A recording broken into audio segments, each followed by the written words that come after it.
contra el olvido. Historias de resistencia. El pasado está ahí, no susurra, grita, y sus alas quemadas golpean contra el olvido.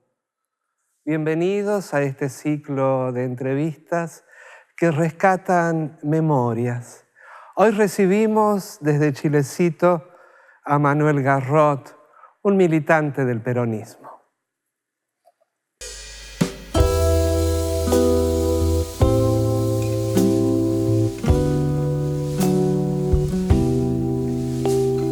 Ya se ven los tigres en la lluvia.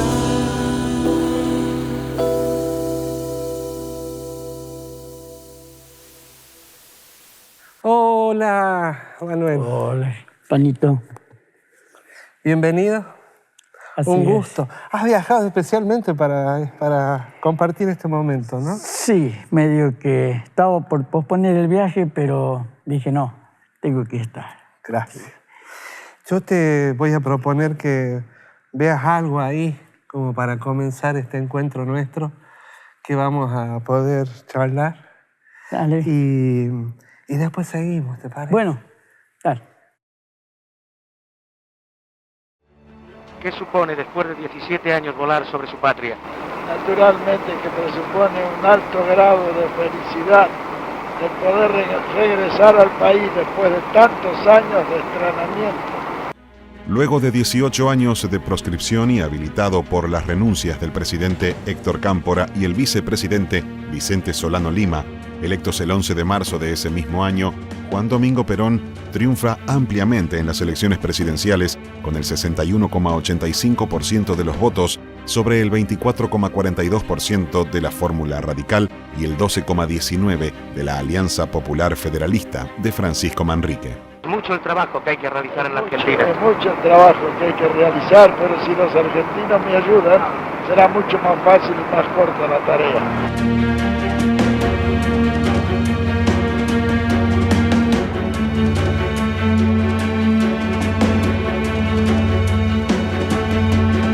Perón se hará cargo del país en un contexto internacional complejo y una situación política interna signada por la violencia, producto de los largos años de dictaduras y mandatarios títeres del poder militar o de escasa representatividad popular.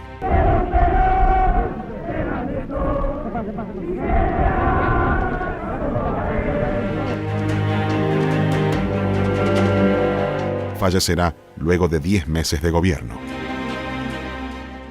Hay tan poquito una síntesis, ¿no? Un momento histórico después de muchos años en donde decir Perón, Eva Perón, peronismo, era condenarse, ¿no? La verdad que sí. Yo esto también lo he vivido de chiquito por mi papá, mi padre, que él fue un gremialista, fue un cofundador del Sindicato de Luz y Fuerza de La Rioja y fue un cofundador de la primera unidad básica que hubo en Chilecito. Ah, mirá. Junto con de aquellos años, el profesor Grimaud, los hermanos Segundo y Simón Díaz, que después en el 55, ellos en el 55 estuvieron presos. Cuando el golpe a Perón.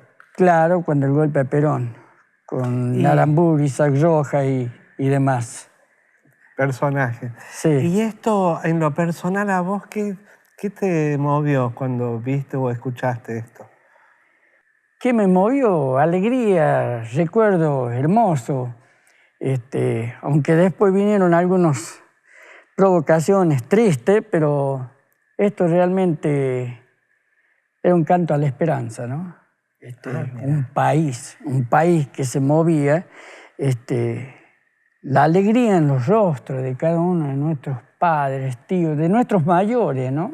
Fue conmovedora el tema, que haya elecciones de vuelta y ojalá nosotros hubiésemos tenido aquella ley a donde podían votar a los 16 años. Creo que ganamos por un mayor porcentaje porque había una juventud más esclarecida de la que está ahora, ¿no? Yo tenía 17, no tuve el gusto de votarlo al tío Cámpora, pero sí de festejarlo, ¿viste? O sea que realmente eso es hermoso, eso... solamente se mide la alegría, creo que, de haberlo vivido. Vos dijiste un canto de esperanza, ¿no?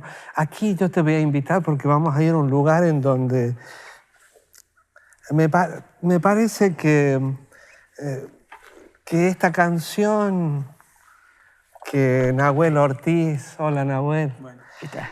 te va a cantar, nos va a cantar, fue un canto de esperanza para el tiempo que vamos a recorrer hoy o parte de ese tiempo, pero también es una canción para estos tiempos. La verdad.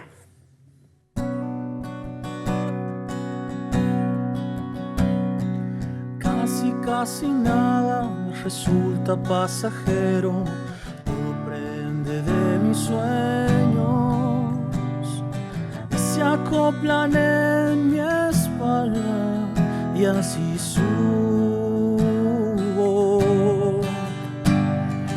muy tranquilo la colina de la vida.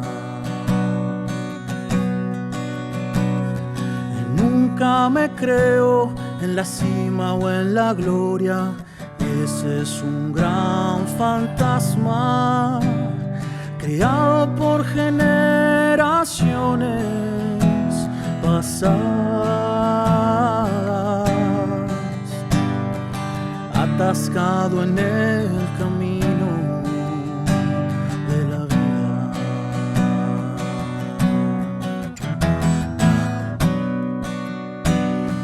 La realidad duerme sola en un entierro y camina triste por el sueño del más bueno.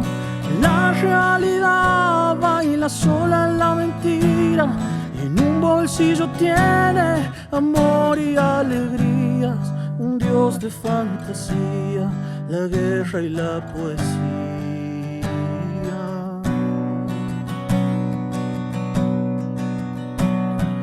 Tengo de todo para ver y creer, para obviar o no creer. Y muchas veces me encuentro solitario,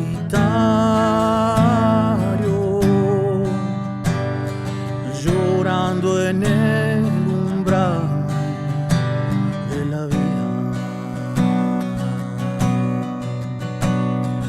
Busco hacer pie en un mundo al revés, busco algún buen amigo para que no me atrape algún día, temiendo hallar la muerta a la vida. La realidad duerme sola en un entierro y camina triste por el sueño del más bueno. La realidad baila sola en la mentira y en un bolsillo tiene amor y alegría. Un dios de fantasía, la guerra y la poesía.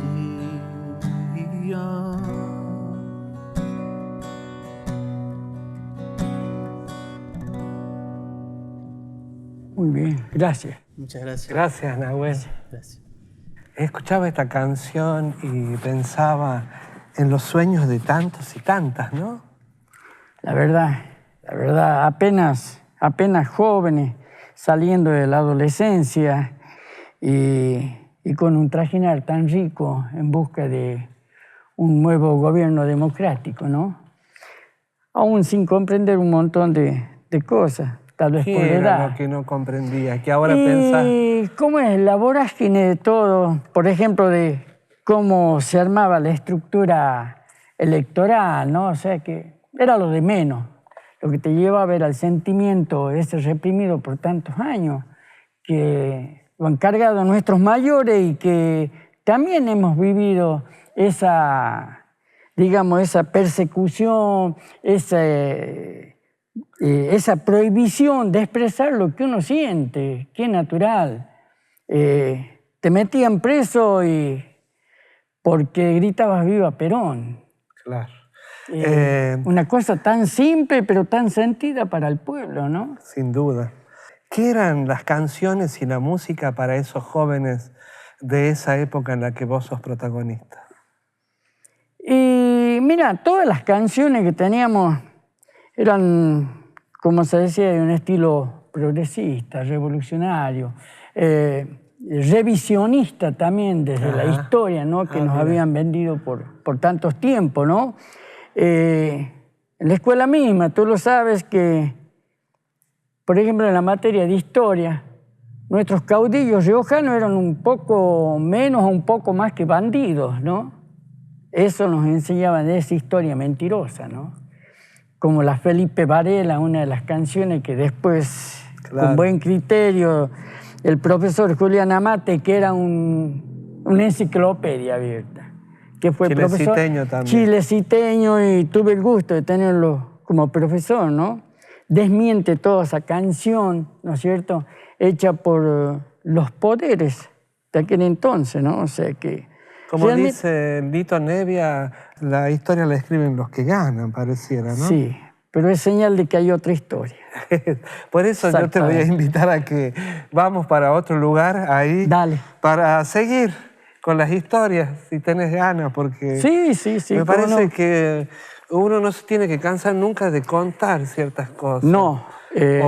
O por lo menos como un legado, ¿no? Como un legado, y ¿sabe qué? También uno tiene que asumir un compromiso de vida. O sea, recién te decía celebrar la vida, pero celebrar la vida también con las cosas tristes, ¿no? Porque hay muchos amigos que han quedado en el camino, ¿me entiendes? Amigos que no están ahora y que a los 18, 17 años los desaparecieron y duele y tenés que hacerlo presente.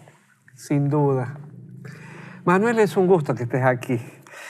A mí me gustaría mucho que me cuentes de dónde viene don Manuel Garrot. ¿Cómo era tu origen, tu familia? Mi hogar era un hogar peronista. Tengo dos anécdotas así que me quedaron porque habré tenido 4 años, 5 años, y mi papá trabajaba en agua y energía y hacía turnos en la usina del Agua Negra, ¿no? Ah, mira. Y yo no sabía de eso, entonces, ¿qué pasaba? Una noche tenía que venir, salía el turno a las 6 de la tarde, y no venía, eran como las 11, 12 de la noche, y yo me acuerdo que, digo, algo pasa, falta mi padre, ¿qué pasa? Era muy simple, que él se tenía que cortar camino, porque en ese entonces de la mal llamada Revolución Libertadora, 1955. 1955 era, digamos, te estoy hablando, si tenía 4 o 5 años, era 60, 61. Todavía no vivíamos en la casa oficial, que fue a fines del 60 que nos cambiamos. ¿En Chilecito? Sí, estamos ahí en una casita en la misma cuadra. Y bueno, ¿qué es lo que pasaba? Que el jefe revolucionario, en cada zona había un jefe revolucionario que se llamaba, de la derecha, del ejército, alcahuete, botón, azuelo. Yo, casualidad, que era un tal Centenari, que era jefe de agua y energía también. Ah, mira, donde trabajaba tu padre. Sí, y me contaba mi padre, y todos se acuerdan de ese famoso, tristemente famoso Centenari, dice que andaba con un pistolón en el asiento del jeep. Y porque él les decía, sabían que habían estado trabajando en el gremio, que eran peronistas, dice, si los encuentro por el yo los mato. Mira. Tenían la amenaza, por eso ellos salían y él se venía caminando desde el Agua Negra hasta las Talas Santa Florentina, pasaba por detrás del cable, se guiaba por el cable carril. Claro. Hasta llegar a Chilecito. Que era un rodeo que tenía a campo que hacer. Traviesa, ¿viste? Claro. Un montón de supervivencia, era una necesidad. Sí. Sin lugar a duda, nacer en un hogar o en una familia con esa conciencia ha marcado tu infancia, tu adolescencia. Seguro. ¿Cómo era el Chilecito de esta época de la que estamos charlando? ¿O cómo lo ves en el tiempo de este Chilecito? Y Chilecito, mira, era un pueblito, digamos, ¿no? Un pueblito a comparación de lo que es ahora. Sí.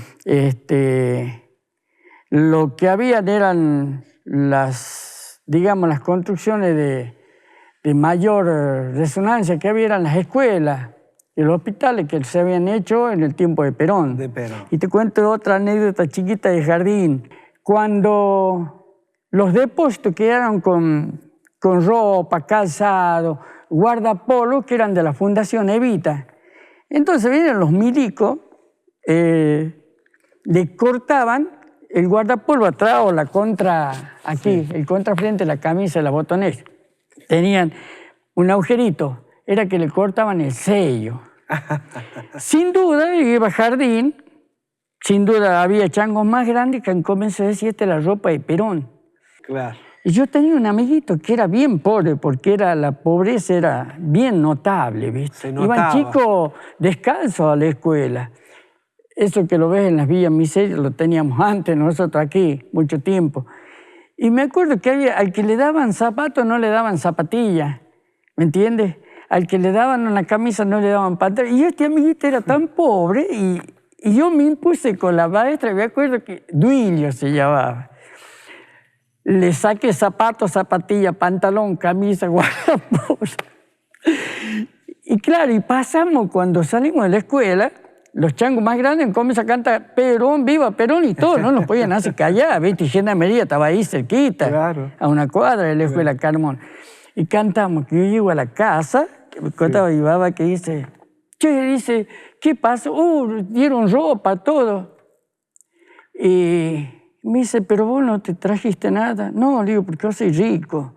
Me imaginaba, nosotros vivíamos en un ranchito, ¿viste? No va a creer que vivíamos en una mansión. Digo, ¿cómo habrá sabido ser la pobreza que había en ese momento para que yo me considerara rico? Un privilegiado al lado de ellos. Hay, en ese despertar, en ese andar, ¿podés recordar o precisar qué fue lo que te motivó a poner el cuerpo a la militancia? Si hubo algo que te definió. No sé si es un legado, no sé si ha sido un legado o ha sido una continuidad de esa militancia que han tenido mis padres. Nos movilizó el tema de la incipiente JP, pero creo que antes nos movilizó mucho y más profundamente esa pastoral de Angelelli, ¿no? Sin duda. ¿Qué te enamoró de ese mensaje de Angelelli? Y que era, mira, yo había sido, lo vas a creer, pero yo fui monaguillo de algunas misas que dio Horacio Gómez Dávila, o sea, de aquel... Otro obispo anterior. Gómez Dávila, viste, que te estiraban la mano y le tenías que besar el anillo. Todavía nadie me supo explicar por qué le tenía que besar un anillo, viste, más o menos así. Sí. Y bueno, obediencia pura. Obediencia. Bueno, y después viene Angelelli y nos juntamos y con los otros curitas... Y te daban un abrazo como si te conocieran, te hubiesen visto nacer, ¿me entiendes? O sea, te decían, bueno, lo primero y lo fundamental, Cristo es el otro, no lo busques en la iglesia, ni rezando, ni el sacramento de la confesión, nada, es allá estar al lado del que sufre. Y vivíamos en un barrio pobre, mucha gente de Chilecito eran pobres, mucha gente trabajaba como esclavo, si de ahí vino... La gran condena que tuvo, la gran persecución, ¿no? Los otros días cuando me tocó declarar en el juicio por Wenceslao, le decía, ¿cuándo lo comenzaron a perseguir? Desde siempre, el que levantaba la voz o el que tenía un poquito, un dedo de frente o como se dice, que haya tenido la suerte de chocarse con un libro, tipo que pensaba era peligroso. Sin duda, Monseñor Angelelli marcó a tu generación. Nos marcó a fuego. A la generación esa que fue protagonista total de esa época y que hoy muchos en consecuencia lo siguen, digamos, porque de algún modo su mirada sobre el mundo, sobre el hombre, sobre la mujer, era la mirada que se aproximaba a las necesidades y a la mirada que el mundo estaba poniendo como en un primer plano, ¿no? Él sabía interpretarlo muy bien, me parece, y eso es lo que enamoraba, quizás. Sí, él estuvo un tiempo, digamos, cuando llega Angelelli allá, yo tenía 12 años, 66, 68, 10, 12 años. 68 llega sí. Monseñor. todo ese tiempo del 68, ¿viste? Es como que se dio un tiempo para estudiar La Rioja, iba, venía por todos lados. Y después cuando hizo una caracterización contundente de cada uno de los sectores de la sociedad riojana, y bueno, comenzó, no, esto está mal.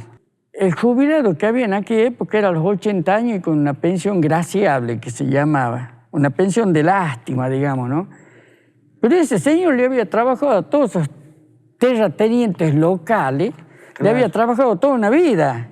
Claro, porque la zona del oeste, particularmente Chilecito, Sañogasta, me imagino Nonogasta un poco, y si me equivoco, por favor, corregime, estuvo muy marcada también por esos herederos de las tierras, esos terratenientes, esos mayorazgos que aún hoy siguen teniendo como una característica más social que real, digamos, pero...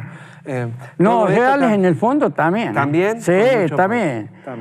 Chilecito es muy particular en esas visiones. Pero una visión que ha tenido siempre, digamos. Siempre, siempre, porque ha sido, digamos, también volviendo al juicio de Wenceslao, no te olvides cuando después viene el golpe de Estado del 76, el golpe ha sido cívico, militar y eclesiástico, ¿no?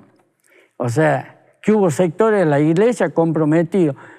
Los milicos han sido el brazo armado, o los tontos de la fiesta. Yo creo que han sido, hablando en otros términos... Los verdugos. Sí, los camaleón, por no decirte criollamente.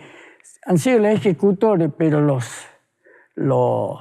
civiles, golpe civil, eclesiástico y militar, los civiles que eran los ricos de ese entonces, y que todavía sobreviven algunos, y por ahí está la cría también, que siguen pensando de la misma forma. Que hay como una continuidad ideológica y todo lo demás. Sí. ¿Vos presentías el golpe del 24 de marzo de 1976? Sí, porque ha sido una escalada de violencia, o sea, de sentido de persecución. No te olvides que hay chavos que han caído en plena democracia, ¿eh? También hagamos una autocrítica y seamos honestos, ¿viste? En aquel gobierno había unos cuantos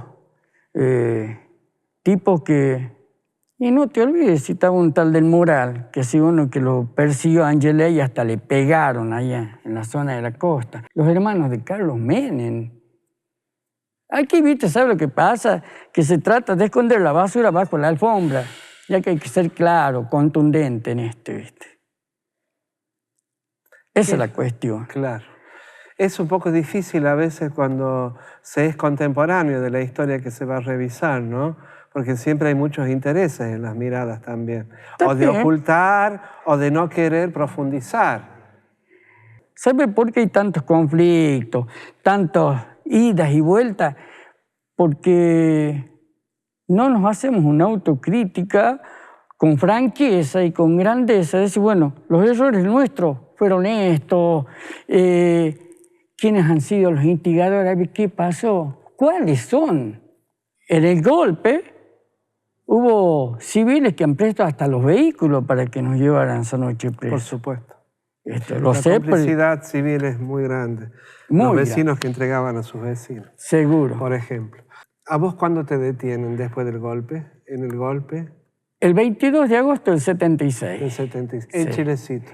Pero a mí me van a buscar en Chile y yo estaba estudiando en Córdoba. ¿Estabas estudiando? ¿Qué estudiabas en Córdoba? Ingeniería. Ah, mira. Ingeniería mecánica. Te fuiste a estudiar en Córdoba y siguió la militancia en Córdoba. Sí, pero allá sabía dónde tuve un tiempo militando ya en el aspecto muy social y medio religioso con un curita que era de Villa Siburu. Y tuve allá un tiempo hasta el 75.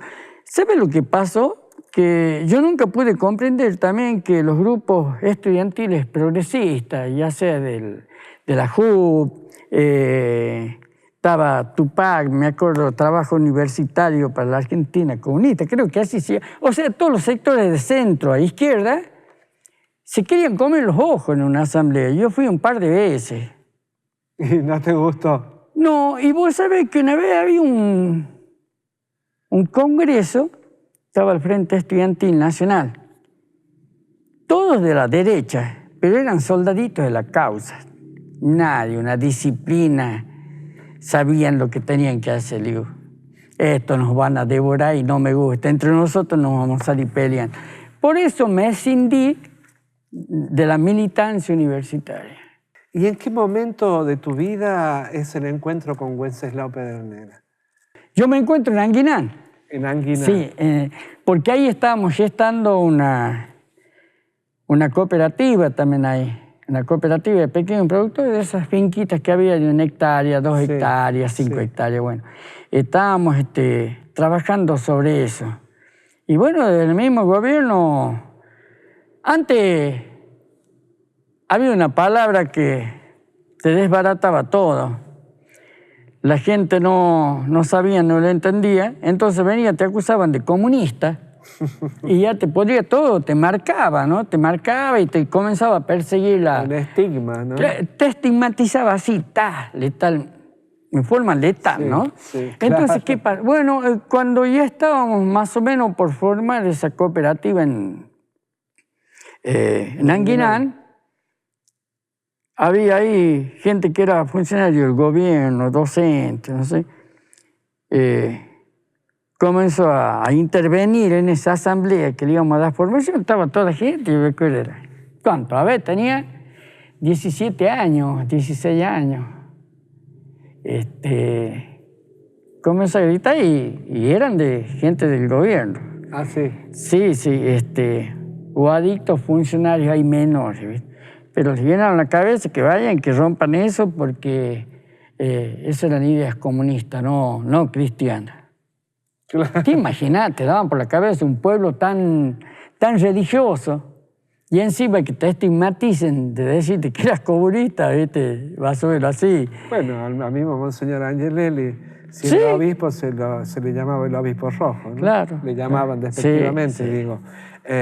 O sea que Wenceslao no fue asesinado por azar. No. Y Wenceslao era un tipo preparado. Él había tenido su recorrido ahí en Mendoza, ¿me entiendes? Ya venía él con su idea clara, ¿viste? Con su idea clara. El error de aquel momento era haberle buscado afincarse, porque él primero estuvo ahí en los campos de Vichigasta, ahí era lo que iba a ser la cooperativa La Buena Estrella, ¿no? Sí. Una cooperativa productora. Y él lo trajeron de ahí, de Vichigasta a Sañugasta. Yo creo que fue un error. Sañugasta debe ser uno de los pueblos más gorilas que hay. Ah, bueno, ahí tienen el mayorazgo. Inclusive, te digo más, han sido muchos de ellos instigadores. Claro. Instigadores de esto. O sea, es como que lo dejamos en la boca del lobo sin darnos cuenta, o no sé, ¿viste? No hemos advertido en ese momento la magnitud del terror que se nos venía, ¿no? Porque bien podría haber quedado en Catinzaco. O sea que cuando a vos te detienen, ya estaba muerto el Wence. Claro, sí, lo mataron en julio. El 25 de julio. El 25, el 26 de julio, sí, ya estaba muerto. Él fue asesinado en la puerta de su casa en julio de 1976, luego del asesinato de 2 sacerdotes en Chamical, Carlos de Dios Murias y Gabriel Longueville, y luego el cierre con el asesinato de Enrique Angelelli el 4 de agosto. Luego de muchos años hubo un juicio por la muerte, el asesinato de Wenceslao, y ahí Manuel fue un testigo fundamental, ¿no? Sí, cuando yo caigo preso en el 76, el 22 de agosto, no sé si esa tarde o al otro día en la tarde, no, al otro día fue, llegó Brito. Bueno, dice, de vos, de la parte política, sabemos todo. Ya saben por dónde has andado, qué es lo que has hecho, qué es lo que no has hecho. Yo lo que quiero saber, dice, ¿dónde están las armas de los curas? ¿De los curas? De los curas, y esos hijos de Miguel, así, ¿a dónde están? Porque vos, dice, vos, y tu amigo, dice, Pedernera, dice, saben a dónde están las armas, ustedes las tienen guardadas. Por eso lo hice boleta. Y a vos también te voy a hacer boleta. Te doy 7 días, dice. Todos los días voy a venir por acá. Y todos los días iba. No, nunca vi armas. No, la verdad que no le vi armas a la cura, nunca, jamás, ni una gomera siquiera, ¿viste? Vos estuviste en 2 campos de concentración realmente, en lo que hoy denominamos campos de concentración. Sí. Uno es La Perla, Sí. en Córdoba, y otro es el campo La Ribera. 2 lugares emblemáticos. Seguro. El campo La Perla, el segundo campo de exterminio más grande luego de Campo de Mayo. Sí. ¿Cómo fue eso? Mirá, yo me entero mucho después cuando salgo en libertad. ¿A dónde te enteras? Que a dónde estuve, a dónde me interrogaron. ¿Ah, sí? Porque de acá yo estaba preso en el IRS. Acá en el IRS. Sí, en el IRS. Y de acá me sacan un 1 de noviembre, ya medio casi adoración, pero me dicen que ya me iba a casa. ¿Viste? Como que te dejaban libre. Claro, y yo firmé ahí que la libertad. Me metieron adentro del auto y me llevaron ese 1 de noviembre. Claro, yo digo, van a dejar en casa, ¿viste?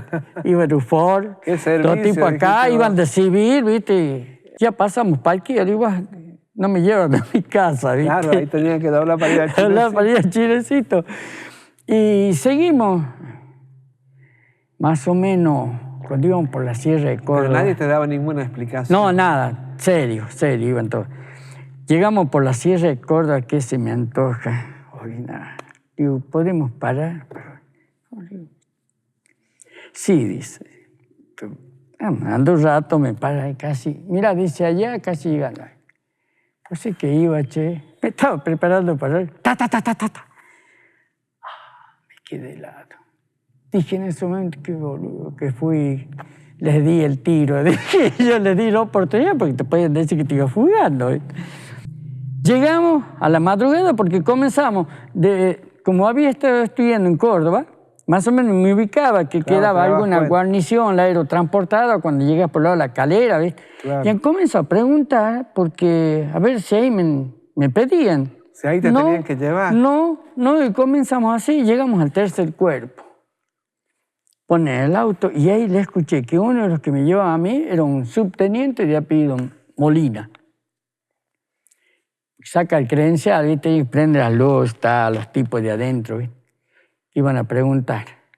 Pero no, aquí no.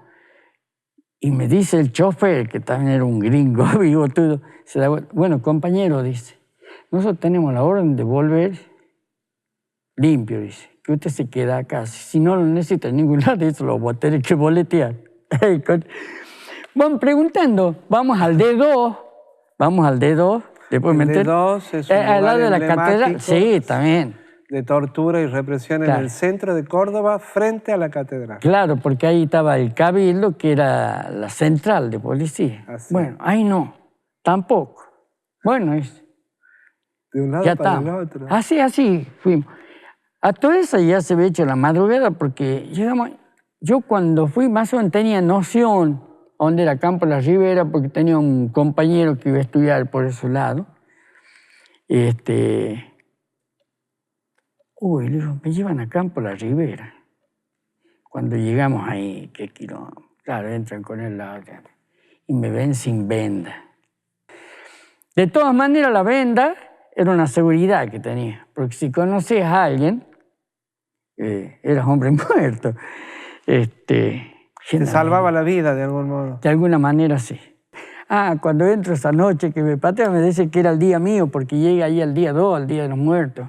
Y es el día tuyo, me decían. Resulta que me llegan ahí y había un chabón que se habían jugado la pelota juntos, pero era gendarme. Y él, lo siento por la voz, porque tenía una voz media así afónica, ¿viste? Ya está, basta. Y ese, bueno, me levantó. Yo lo llevo adentro. Y me dice, ¿qué has hecho, pelota? Me dice, nada, le digo, si me traen preso, me han dicho que me daban la libertad, le digo. Mira dónde terminé. Sí, estaba ahí. Y Bueno, me dice ahí, dice, ¿tenés hambre? No, más o menos. Le digo, ¿comiste o no? Le digo, y tengo sed, le digo. Me entró a traer agua, 2 jarros, el tercer jarro, ¿viste? Esos jarros, esos de... me dio, sí. No, eso de acero inoxidable. Sí, sí. Mira, toma más, me dice, porque por 2 o 3 días no te van a dar agua. Yo hasta eso, aquí la vida paso más o menos bien. Golpes, pero no picana, ¿viste? ¿Ahí conociste la picana? Ahí conocí. Habré estado, no sé, 2 o 3 horas, me sacan. Ahí a dónde, no sé a dónde. Después Richard, por averiguaciones que tenía y por chamos que Vamos a recordar logramos. quién era Richard. Richard Escadel, popular Otro bicho, chileciteño, otra chileciteña. Después él me cuenta que había estado en la Perla, que le habían dicho compañeros que estuve ahí. Ahí me interrogaron. Y de ahí me sacaron, hay una anécdota. Una noche me sacan así rápido, ¿no? Estuve ahí, no sé, 6, 7 días, 8 días habré estado ahí. Hacen un zafarrancho y me meten, ¡pum! Me meten. Choqué yo, cuando me pegan de golpe, encogí las piernas, era un jeep. Y me tapan con las carpas, sentía ollas, sentía todo. Y claro, tenía toda la frente hinchada, me ataban las manos con cable y atado los pies, está muy vendado, ¿no? Después cuenta la historia que había sido un chango que había estudiado en la escuela industrial y que se había metido a gendarme, porque un día él me dijo, yo te salvé la vida. ¿Sentí que te salvó realmente? Sí, porque vos sabés que... Digo, contame cómo fue. Él tenía un concuñado que era alférez, ¿viste? Yo conocía a muchos de ellos, porque si me cría a la vuelta íbamos a jugar al básquet ahí en Gendarmería. Entonces dice, vos sabés que yo entré a servirle un café, tenía confianza con este alférez, porque él era sargento, por ejemplo, era de rancho, de la cocina. Y le servía un café antes de volver, porque ellos tenían que volver a Campo La Ribera. Ellos rotaban allá. Campo La Ribera, La Perla, y no me acuerdo, había otro lugar. Entonces, dice, y yo te vi ahí cuando estaba, porque eran muy pocas las veces que entraban allá, mayoría entraba, y que me ve ahí. Juan Manuel Garró, alias tenía varios alias, nombres, y que al final decía el chancho, como decía la biblia. Y que le pregunta, che, dice, ¿y este chango? Mira, está acá, dice. Y ya estaba del último. Dice, ¿qué va a pasar? Mira, dice, ahora después de que se cambie la guardia, creo que viene el camión. Dice, los van a llevar, los pasan. Digo, quiero que la pasa. Te van a matar, dice. Claro. Porque me cargo de golpe, dice. Y ahí, cuando me dice, vos te has golpeado, así has llegado con un tumbo. Mejor que la cagada, me dice que te han dado aquí, dice. Y es coincidente, yo pegué. Dice que había pegado con el parante del asiento del jeep porque era cortito. Esas ollas tardes, porque venían con todo el rancho, toda la vajilla, venían ya para Campo La Ribera. Y él me metió ahí. Tanto La Perla como Campo La Ribera, muy poca gente ha sobrevivido de esos campos. Sí. Vos sos uno. Por suerte, digo, no sé, sí. Lo que sea. Yo mi creencia, pero, gracias a Dios, le digo, por algo, mi creencia, le digo, gracias a Dios, le digo, no sé, mira. Porque estar en la Ribera y estar en La Perla... No, aparte de eso, ¿cuál era el tema?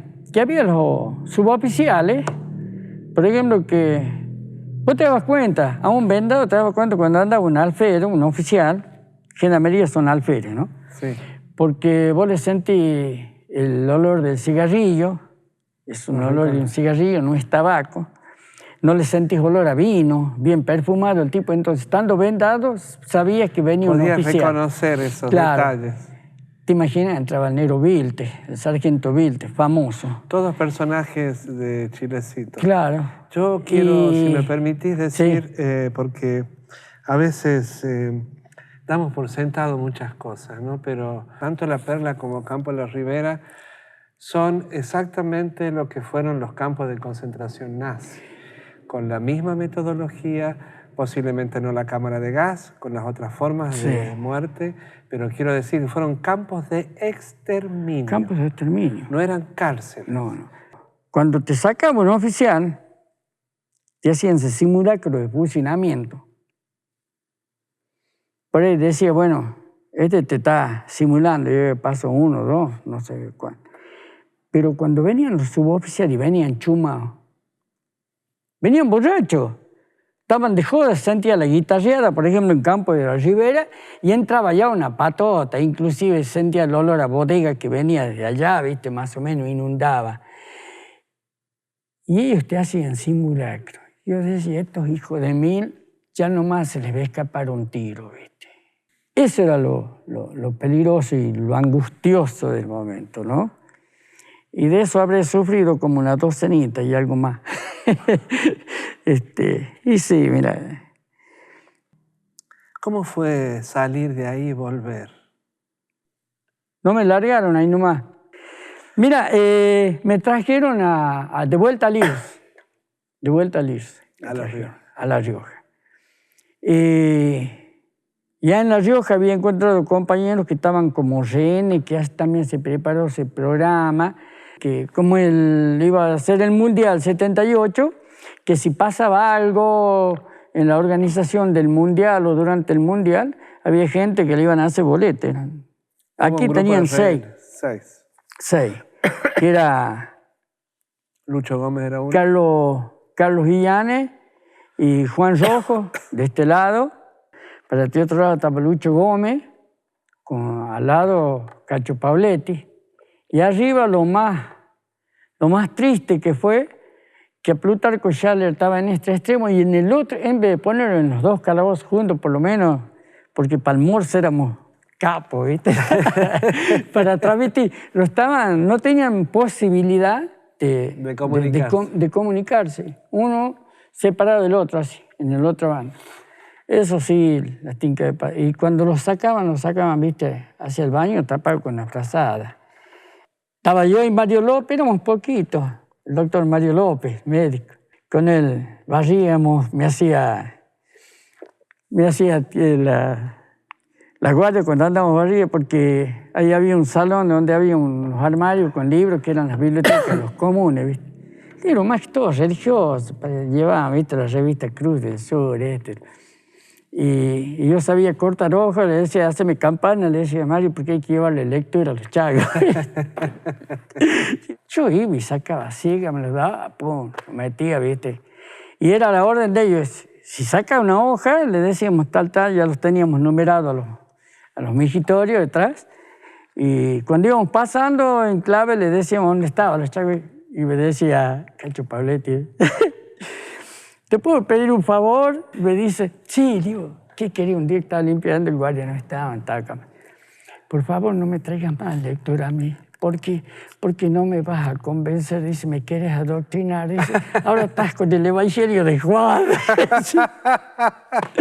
No, pero bien. Lo que pasa es que estos rehenes, que los hubo en todo el país, estos rehenes tenían que ver con la Comisión Interamericana de Derechos Humanos que visitó Argentina en el año 78, sí, en el Mundial, como vos decías, y que una manera de presionar fueron estos rehenes, ¿no? Sí.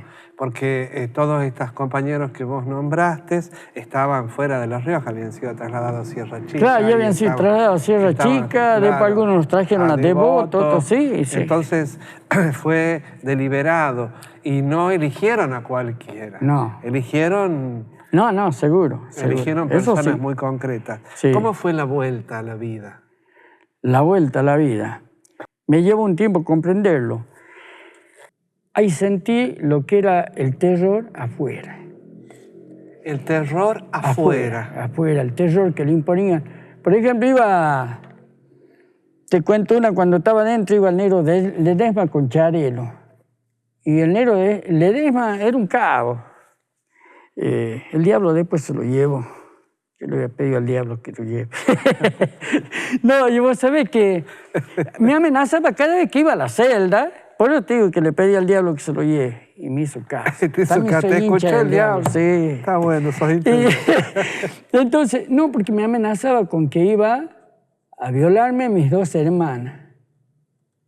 Sí, cada vez que iba. Y un día lo miré porque me había cansado, lo comencé a mirar. Se me sentó en la banquita yo en la... Dice, ¿vos sabés que tus hermanas no me saludan? Pero yo las voy a violar, dice. Cuando paso después de la puesta del sol por acá, dice, ya la vamos a hacer entrar por el portón. Me voy a dar el gusto. Lo miré, dije, antes que las toque a mi hermana, vos te va a dar un cáncer, ¿sabes de qué? Y murió de eso, vos sabés. Soy medio maldito. ¿Y No entonces sé. qué pasó? Bueno, cuando salí encontré eso, la persecución a mi familia. Yo tuve que pedir autorización, por ejemplo, para traer a mi mamá a hacer la ópera de la vesícula. Que tome nota en qué sala estaba y me tenía que presentar en el ejército. Y ellos iban a controlarme ahí. Si era cierto que estaba internada, todo, y estaban a mañana, a la noche, después a dónde me iba a dormir yo, si no me quedaba ahí. Cosas así, y tenía un policía. Iba a jugar al fútbol y bueno, ahí en el club que teníamos cerca, ahí iban los gendarmes también a jugar, ¿viste? ¿No? ¿Cómo se veía a los que volvían de las cárceles? Yo me llevo un tiempo a asimilar un poco porque, ¿cuál era, Pano? Yo veía que venía un amigo, o me veía mi amigo a mí, que venía más o menos en la otra esquina, cuando se daba cuenta que era yo, se hacía cuenta que buscaba algo y se volvía. ¿Viste? Yo después me di cuenta que era el miedo que tenían, el pavor, porque también había que fue compañero de la escuela, mía en secundario, en Córdoba, Morales, el Colorado. Por sé que él, porque iba con la guitarra a casa, que nos poníamos a cantar, y lo amenazaron, le dijeron que deje de ir a la casa, porque le podían caer a la casa de él y hacer un allanamiento. Y él me lo dijo, ¿viste? Venía pálido, por decir, no vengas, le digo. Yo te dije que no vengas. Sabes que el informe de la Comisión Provincial de Derechos Humanos, en la introducción habla sobre el miedo, casualmente. Vos lo nombraste recién y dice, el miedo sintetiza el periodo del proceso. Fue un símbolo. ¿Vos crees que fue así? Sí, totalmente. Y eso desde el principio de la historia. No te olvides, a Tupac Amaru, ¿cómo lo hicieron? Lo descuartizaron. Y una extremidad para cada punto cardinal, para que tenga miedo. Viniendo más acá, a Caupolicán, lo empalaron en Chile. Aquí el cacique Coronilla también, descuartizado, un miembro para cada punto cardinal. Y después tenemos con el Chacho, clavada su cabeza en una lanza en la plaza de Olta. Eso es meter miedo, eso es disciplinar con miedo. El miedo te paraliza. O sea, siempre el miedo, la tortura no es para que sufras, es para desnaturalizarte, para quebrarte y para que tengas miedo. No te metas más. Entonces te dicen, si otra vez te metes, te mata. Es así. ¿Hemos podido superar el miedo? Mirá, después del tema de lo de Wenceslao, me sentí muy desprotegido, haciendo memoria de todos los testigos que después sufrieron de vuelta, que los mataron. No es fácil, ¿viste? No es fácil. Yo tengo mis días, ¿viste? ¿Qué son tus días? ¿Qué son mis días? Y se me hace que por ahí andan, ¿no? Cuando queda mi nieto, por ejemplo, se queda a dormir uno de los nietos. Yo me levanto, ¿no? Porque dije, vivo no me van a llevar. Y eso es, te jode, ¿viste? Te jode. Por ahí me bendigo que me haya divorciado y estar lejos de mis hijos, ¿me entiendes? Por eso va a tener nieto y yo me la paso caminando toda la noche que él se queda, ¿viste? El changuito tiene 6 años, ¿viste? Digo, si me pillan para el fondo de la huerta, tiene 70 metros, ¿viste? Pero ahí no. Y ando con las luces, ¿viste? Porque es así. Yo dije, más ahora con este gobierno, cuidarse. Molestaba ser comunidad, me dijiste vos en una conversación que tuvimos. Y a mí se me quedó muy marcado. Molestaba ser comunidad. Es que siendo comunidad, estar en comunión, o sea, en común unión, es que, por otro lado, habíamos aprendido la unidad de concepción para la unidad de acción, que era una resultante de esto. O sea, si lo tenías en claro, si lo tenés en claro, ¿cuál es el sentido de estar juntos?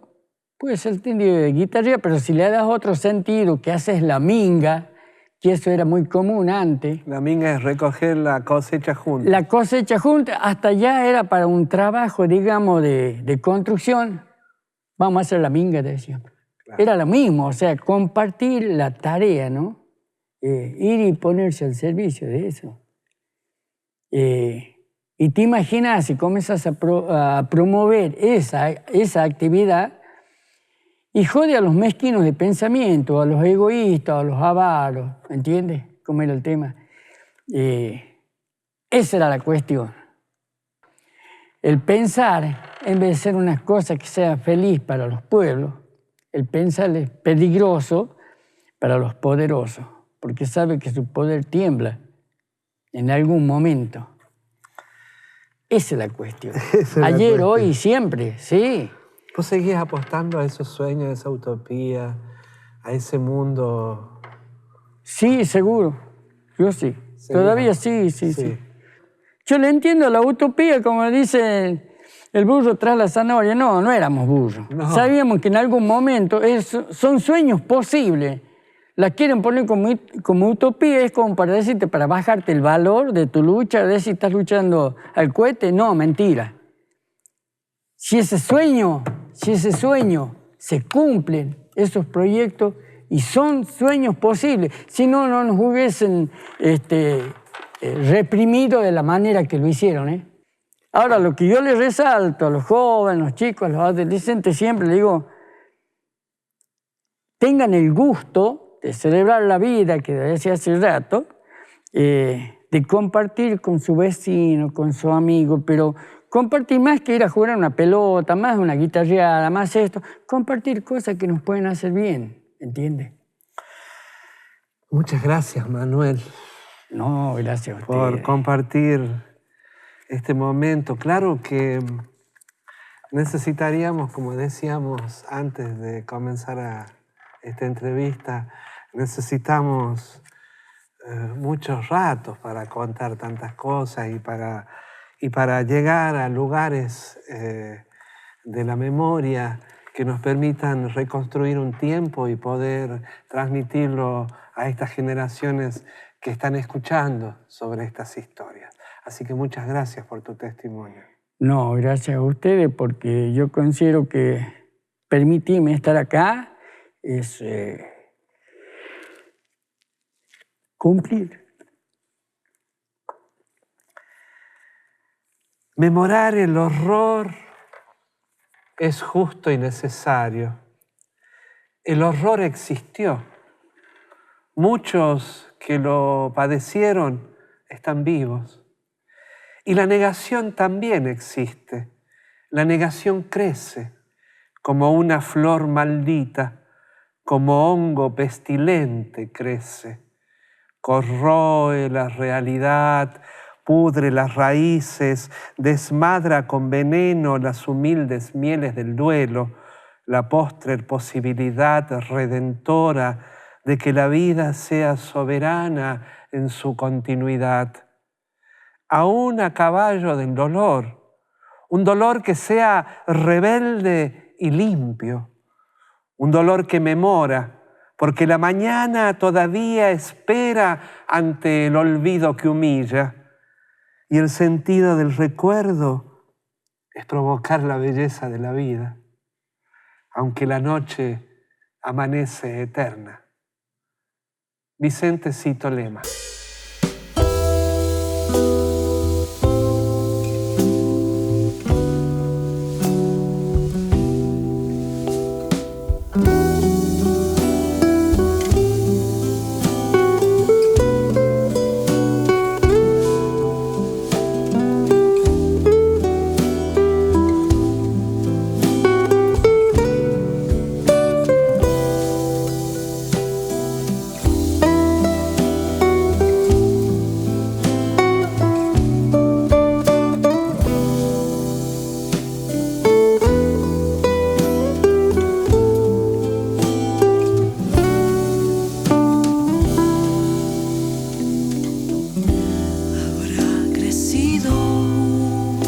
caballo en el nogal. La luz habrá tiznado gente sin fe, y esta botella se ha vaciado también.